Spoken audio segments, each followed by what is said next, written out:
Hello guys, back packer Arunima അല്ലേ? അരുണിമയുടെ ഒരു video വൻ കോൺട്രവേഴ്സി ആയിക്കൊണ്ടിരിക്കുകയാണ് ഗൈസ്. സംഗതിയും നിങ്ങൾക്ക് അറിയാവുന്നതായിരിക്കും, അറിയാത്ത ആളുകൾക്ക് വേണ്ടിയിട്ട് പറയണേ. അവൾ തുർക്കി കൂടെ ഇങ്ങനെ യാത്ര ചെയ്യുന്ന സമയത്തൊരു ലിഫ്റ്റ് ചോദിച്ചു. അപ്പോൾ ഒരു കാറിൽ കയറിയ സമയത്ത് ആ കാറിലുള്ള ആൾ ഇവളെ ഫ്ലേർട്ട് ചെയ്ത് കിസ് ചെയ്യാൻ ശ്രമിച്ചു. ഇവൾ വീഡിയോ എടുത്തുകൊണ്ടിരിക്കുകയായിരുന്നു, വ്ളോഗ് ചെയ്തുകൊണ്ടിരിക്കുന്നതിൻ്റെ ഇടയിലാണ് ആ ചങ്ങായി കിസ് ചെയ്യാൻ ശ്രമിച്ചത്. അപ്പോൾ ഇത് ഇങ്ങനെ യാത്രയിൽ ഇത് പലപ്പോഴും ഇങ്ങനെ സംഭവിക്കലുണ്ട്. നമ്മളൊരിക്കലും പാനിക്കാവരുത്, നിങ്ങളുടെ അനുഭവങ്ങളൊക്കെ ഉണ്ടായിരിക്കും, വളരെ റിസ്ക്കിയാണ് ഇങ്ങനെ യാത്ര ചെയ്യുക, സോളോ ട്രാവൽ ചെയ്യുക എന്നൊക്കെ പറയുന്നത്. അങ്ങനെ സംഭവം.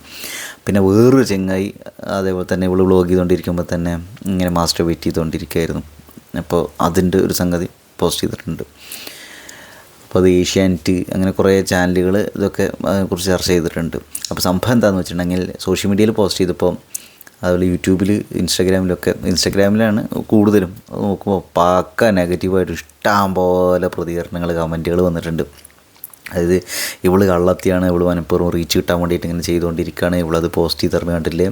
അതുപോലെ ഇതിനു മുമ്പ് ജോർജ് എന്ന് പേരുള്ളൊരു മൂപ്പരുടെ ഒരു കാര്യം നിങ്ങൾ ശ്രദ്ധിച്ചിരുന്നത്.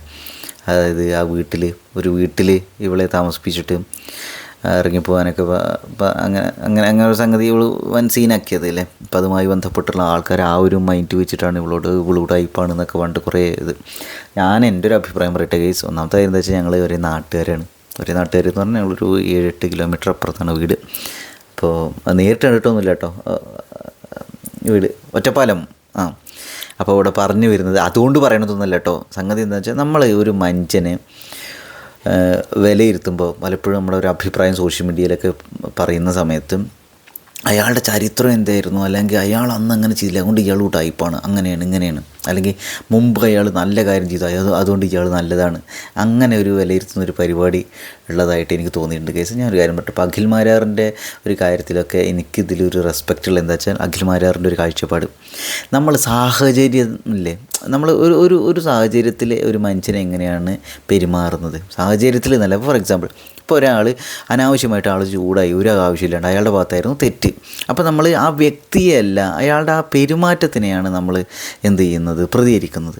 ഓക്കെ, ഇപ്പോൾ അഖിൽ മാരാർ ബിഗ് ബോസ് വിന്നറാവാൻ കാരണങ്ങളിൽ ഒന്നിതാണ് തോന്നുന്നത്, അയാൾക്ക് പേഴ്സണലി ഗ്രഡ്ജൊന്നുമില്ല, അല്ലാണ്ട് പേഴ്സണലി ഒരാളെ കൊണ്ട് മൊത്തത്തിൽ തരം താഴ്ത്തിയോണ്ടോ ഒക്കെ ഇട്ടുകൊണ്ടോ അങ്ങനെയല്ല. മൂപ്പര് ആളുകൾ എങ്ങനെയാണ് ഇടപെടുന്നത്, ആ ഇടപെടുന്ന അതിനനുസരിച്ചാണ് മൂപ്പര് പ്രതികരിക്കുന്നത്. അപ്പോൾ അതേപോലെ ഇവിടെ ബാക്ക് പാക്കർ അരുണിമ മുമ്പ് അന്ന് ആ ജോർജേട്ടൻ്റെ കാര്യത്തിൽ അങ്ങനെ ഒരു വിഷയം ഉണ്ടായി എന്നുള്ളത് കൊണ്ട് അവൾക്ക് ഇങ്ങനൊരു ജീവിതാനുഭവം ഉണ്ടായിട്ടുണ്ടെങ്കിൽ അതിനെ എതിർക്കുന്നത് എന്തുകൊണ്ടാണെന്ന് മനസ്സിലാവാത്തത്.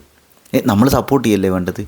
അവൾക്ക് അങ്ങനെ ഒരു വളരെ ബാഡായിട്ടുള്ളൊരു എക്സ്പീരിയൻസ് ഉണ്ടായി, അപ്പോൾ നമ്മൾ അവളെ കൂടെ ചേർത്ത് നിർത്തുകയാണ് വേണ്ടത്. അപ്പോഴൊക്കെ ഇവിടെ ആൾക്കാർ, ഇതൊന്നും മലയാളികളുടെ പൊതുവെ ഒരു പ്രശ്നമാണ് തോന്നുന്നത്. ഇവിടെ എഡ്യൂക്കേഷൻ മാത്രം ഉണ്ടായിട്ട് ഒരു കോപ്പും കാര്യമില്ല, ഒരു മനുഷ്യന് എമ്പതി ഇല്ലാത്ത രീതിയിലുള്ള ഒരു സംഗതിയാണ് തോന്നുന്നത്. നിങ്ങൾക്കാണ് ഈ അനുഭവം ഉണ്ടാവണമെങ്കിൽ അവസ്ഥ ആലോചിച്ച് നോക്കി. നമ്മൾ എത്രയോ ന്യൂസ് കണ്ടുകൊണ്ടിരിക്കണതാണ്, അവിടെ പീഡിപ്പിച്ചു എന്നൊക്കെ പറഞ്ഞിട്ട്. അപ്പം അതിൻ്റെ ഇടയിൽ കൂടെ ഇതാണ് ഇങ്ങനെ മൈൻഡ് സെറ്റുള്ള ഒട്ടും എമ്പതിയില്ലത്ര വളരെ ക്രൂരമായ രീതിയിൽ ചിന്തിക്കുന്ന ഒരുപാട് ആളുകളുണ്ട്. അപ്പോൾ ഇങ്ങനെയൊക്കെ കാണുമ്പോഴാണ് ആളുകൾ എന്താ പറയുക, ഇപ്പോൾ ഈ അരുണിമയുടെ ഈ വീഡിയോ കണ്ടിട്ട് അതിൻ്റെ കമൻറ്റ് സെക്ഷൻ നോക്കിയുള്ള ഒരാൾ വിചാരിക്കും, അപ്പോൾ ആൾക്ക് ഒരു തരത്തിൽ പറഞ്ഞാൽ കണ്ടോ ഇങ്ങനെ ചെയ്താലും ആളുകളുടെ സപ്പോർട്ട് കിട്ടും എന്നൊരു തോന്നൽ ഒരുപക്ഷെ അവർക്കുണ്ടായിട്ടുണ്ടെങ്കിൽ അവരൊരുപക്ഷെ ഇതേപോലെയുള്ള സംഗതികൾ ചെയ്യൂല എന്ന് ആരുണ്ട് ഇവരുടെ സംഗതി മനസ്സിലാവുന്നുണ്ട്. ഇതാണ് നമ്മൾ ചെയ്യുന്ന കാര്യങ്ങൾക്കൊക്കെ അതിൻ്റെ അത് ആരെങ്കിലുമൊക്കെ സ്വാധീനിക്കുന്നുണ്ടായിരിക്കും. അപ്പോൾ നമ്മളൊരു തെറി കമൻ്റ് ഇടുമ്പോഴും ഒരാളെ സപ്പോർട്ട് ചെയ്യാതിരിക്കുമ്പോഴൊക്കെ ചെയ്യുമ്പോൾ ഇത് നാളെ നമ്മുടെ പെങ്ങൾക്ക് ഇങ്ങനൊരു അനുഭവം വന്നേക്കാം. അത് ഞാൻ സോളോ ട്രിപ്പ് അടിക്കുമ്പോൾ ഉണ്ടാവണമെന്നൊന്നുമില്ല. നമ്മുടെ നാട്ടിൽ തന്നെ നമ്മൾ യാത്ര ചെയ്യുന്ന സമയത്ത്, വൈകുന്നേരം അല്ലെങ്കിൽ രാത്രി യാത്ര ചെയ്യുന്ന സമയത്ത്, പകൽ സമയത്ത് ഒരു കാറിൽ ഊബറിൽ യാത്ര ചെയ്യുന്ന സമയത്ത് ഒക്കെ സംഭവിച്ചേക്കാം. ഇതാണ് നമ്മളൊരു സോഷ്യൽ ആനിമൽ എന്ന രീതിയിൽ നമ്മൾ ചെയ്യുന്ന പല കാര്യങ്ങൾക്കും നമ്മളെ കൂടി സ്വാധീനിക്കാനുള്ള കെൽപ്പുണ്ട് എന്ന് പറയുന്നത്. ഓക്കെ, അപ്പോൾ ഞാനത് ഉപദേശമായിട്ടൊന്നും പറയില്ല. എനിക്ക് തോന്നുന്ന ഒരു കാര്യം പറയുന്നത്, അരുണിമ അന്ന് അങ്ങനെ ചെയ്തു എന്നതുകൊണ്ട് അത് ആളുകൾ ചർച്ച ചെയ്ത് വിട്ട ഒരു കാര്യമാണ്. അപ്പോൾ അതേ സാധനം മൈൻഡിൽ വെച്ചിട്ട് അവൾ ചെയ്യണത് മൊത്തം മോശമാണെന്നൊക്കെ വിചാരിക്കാൻ പറ്റും. പിന്നെ വേറൊരു കാര്യമുണ്ട്, അരുണിമയുടെ വീഡിയോസിലൊക്കെ വളരെ ക്യാച്ചി ആയിട്ടുള്ള തമ്പനെയിലും ക്യാപ്ഷൻസും ഒക്കെ ഇട്ടിട്ടാണ് അവൾ വീഡിയോസ് പോസ്റ്റ് ചെയ്യുക. അപ്പോൾ ഇത് കണ്ടിട്ട് ആളുകൾ പറയുന്നത് അവൾ മാർക്കറ്റ് ചെയ്യുകയാണ്, അവൾ ഒരുപാട് കാശുണ്ടാക്കാൻ വേണ്ടിയിട്ട് അവളുടെ മനഃപൂർവ്വം എക്സ്പീരിയൻസുകൾ സൃഷ്ടിക്കുകയാണെന്നൊക്കെ. അത് നമുക്ക് പറയാൻ പറ്റില്ലല്ലോ. അവൾ മനഃപൂർവ്വം എക്സ്പീരിയൻസിൽ സൃഷ്ടിക്കുകയാണ്, അല്ലെങ്കിൽ അത് ഭയങ്കര ക്യാച്ചി ആയിട്ടുള്ള തമ്പനയിലും ക്യാപ്ഷൻസ് ഇട്ടിട്ട് വീഡിയോ വൈറലാക്കാനുള്ള ശ്രമമാണെന്നൊക്കെ പറഞ്ഞാൽ അതൊക്കെ ഓരോരുത്തരൊരു സ്റ്റൈലാണ്, ഓരോരുത്തരൊരു രീതിയാണ്, പറയാൻ പറ്റില്ല. അപ്പോൾ സോഷ്യൽ മീഡിയയിൽ വീഡിയോ പോസ്റ്റ് ചെയ്യുക എന്ന് പറയുന്നത് ചുമ്മാ കുറച്ച് ആളുകൾ ഒരു 10 ആൾക്കാർ കാണട്ടെ എന്ന് വിചാരിച്ചിട്ടാണോ? അല്ല, ആളുകളിലേക്ക് വലിയൊരു മാസം ആളുകളിലേക്ക് എത്താൻ വേണ്ടിയിട്ട് ഒരു പക്ഷേ അങ്ങനെ ക്യാച്ചിയായ രീതിയിൽ തമ്പനയിൽ ക്യാപ്ഷനൊക്കെ ഇട്ടിട്ടുണ്ടായിരിക്കും. അല്ലെങ്കിൽ ഇത് ആൾക്ക് ഇത് കാണാനും ഉണ്ടാവില്ലായിരിക്കും. കാരണം ഇതൊരു കോമ്പറ്റീഷനും കൂടിയാണ്. അപ്പോൾ അരുണിമേനെ അങ്ങനെ കുറ്റം പറയാൻ പറ്റില്ല. പിന്നെ അരുണിമയ്ക്ക് യാത്രയിൽ അവരെ ഫണ്ട് ചെയ്യാനും ഒക്കെ വേറെ ആരെങ്കിലും സ്പോൺസർ ചെയ്യുന്നുണ്ടോ? അവർ സ്വയം ഫണ്ട് ചെയ്തിട്ടൊക്കെ വേണം ഇത് ചെയ്യാൻ. അപ്പോൾ യൂട്യൂബിലൂടെ, ഇൻസ്റ്റാഗ്രാമിലൂടെ, ഫേസ്ബുക്കിലൂടെയൊക്കെ തന്നെയാണ് അവരുടെ വരുമാനം വരുന്നത്. ഇതാണ് കാര്യം. അപ്പോൾ അതിനെ മോശമായിട്ട് ചിത്രീകരിക്കുന്നതിനോട് എനിക്ക് താല്പര്യമില്ല കേസേ. അപ്പോൾ ഞാൻ പറഞ്ഞു വരുന്നത് അരുണിമയോടൊപ്പം ഇങ്ങനെ ഒറ്റയ്ക്ക് യാത്ര ചെയ്യുമ്പോൾ ഇതേ അനുഭവം പെൺകുട്ടികൾക്ക് മാത്രമൊന്നുമല്ല, പുരുഷന്മാർക്കൊക്കെ സംഭവിക്കുന്നുണ്ട്. അവിടെയും ഇവിടെയൊക്കെ ചെറിയ കുട്ടികൾക്കൊക്കെ സംഭവിക്കുന്നുണ്ടായിരിക്കും. പലരും പുറത്ത് പറയണില്ല എന്ന് മാത്രം. അപ്പോൾ ഇങ്ങനെ ബാഡ് എക്സ്പീരിയൻസുകൾ പുറത്ത് പറയുമ്പോൾ നമ്മൾ ചേർത്ത് പിടിക്കാൻ ശ്രമിക്കുക. അറ്റ്ലീസ്റ്റ് കുറ്റം പറയാണ്ടെങ്കിലും ഇരിക്കുക. അതാണ് കാര്യം.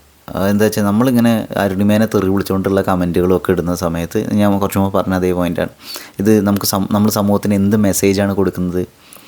നാളെ നമ്മുടെ സുഹൃത്തിനോ, നമ്മുടെ ഭാര്യയ്ക്കോ, നമ്മുടെ അമ്മയ്ക്കോ, നമ്മുടെ മകൾക്കോ ഒക്കെ ഇങ്ങനൊരു, നമ്മുടെ കസിനോ ഒക്കെ ഇങ്ങനൊരു അനുഭവം വരുമ്പോൾ മറ്റുള്ളവർ ഇതേപോലെ ഇങ്ങനെ പ്രതികരിച്ചിട്ടുണ്ടെങ്കിൽ നിങ്ങൾക്ക് എന്താ തോന്നുന്നത് ഒന്ന് മാത്രം ആലോചിച്ച് മതി ഗൈസ്.